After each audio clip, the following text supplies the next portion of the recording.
are two species of scallop you can readily get in the UK. There's the queen scallop, which is slightly smaller, and there's the king scallop, which is the larger one.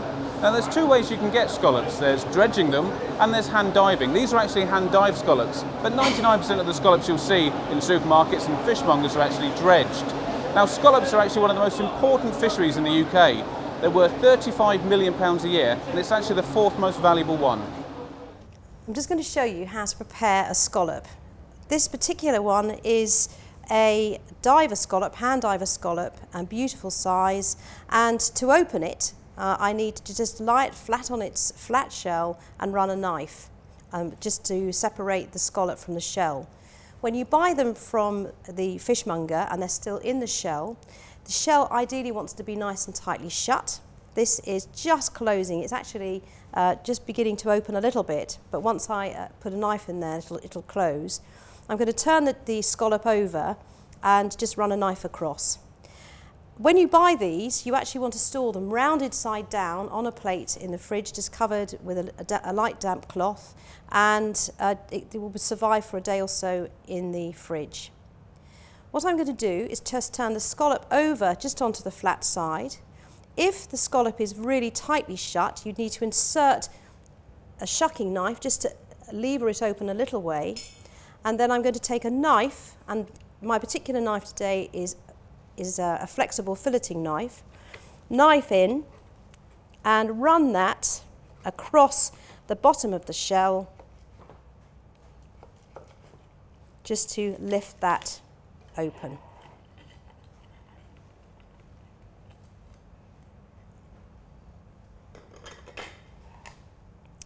Once you remove the flat shell, you can see what you actually have to deal with.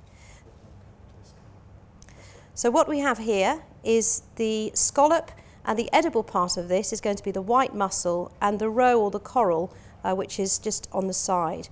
There's loads of part of this scallop that actually needs to be removed. We have a little frill here, which needs to be pulled away. And we also have a little bit of stomach sac, which we need to be trimming away as well. To do this, I'm going to use a spoon and just scrape right underneath the scallop, just to lift it out of the shell. You can use the shells for serving, but if you wanted to put the scallop back into this, you'd need to boil it just for 2 or 3 minutes to get it really clean.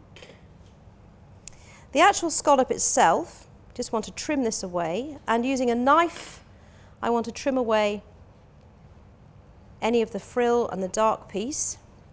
There's also a little bit of muscle here, and a fishmonger would actually leave that on, but it can be a little bit tough when you come to cook it. So today I'm actually just going to trim that level.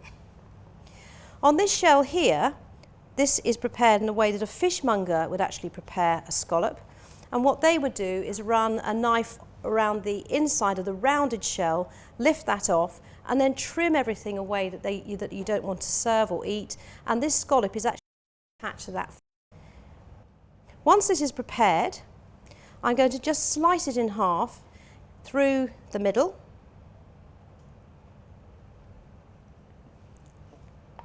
and then it's ready for cooking. These large diver scallops, if you leave them as a whole piece, take a little bit too long to cook, and they can toughen a little bit as well.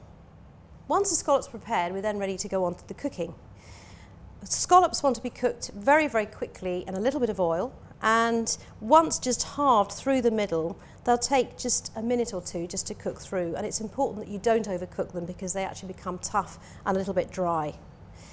For cooking today, I have a little bit of chorizo, and bacon or chorizo and scallops are a classic combination and work particularly well. I'm just going to fry the chorizo, just dry fry it so you don't need any extra oil in there, just for a moment or two to just draw out some of the fat from the chorizo, taking care, with chorizo particularly, that it doesn't burn. There's a high sugar content in this type of sausage. Once those are cooked and we release the fat, I'm actually going to add the scallops and cook those over a high heat for a minute or so on both sides, just to sear the scallop, but through the centre it will only just be cooked through. To finish that, we then have a little bit of spring onion and parsley just to cook together, just to toss. The alternative method of actually serving a scallop is raw, and like oysters, they are a really delicious eat. What I have here in this little dish is some scallop which has been diced, marinated in a little bit of lime juice, some chopped chilli and chopped dill, a little bit of seasoning, and left for about 20 minutes or so. Just in a small dish for serving, it's a great starter or a canapé. The chorizo has now released some of its fat and it's beginning to brown, so I'm just going to lift that into a dish. Chorizo contains quite a lot of sugar, and therefore if you're not careful it will actually burn during the frying process. To lift that out and then increase the heat a little bit under the pan to get ready and prepared for cooking the scallops themselves. You want to have the fat just on the point of smoking. I'm going to take my scallops and lightly season those with a little bit of black pepper.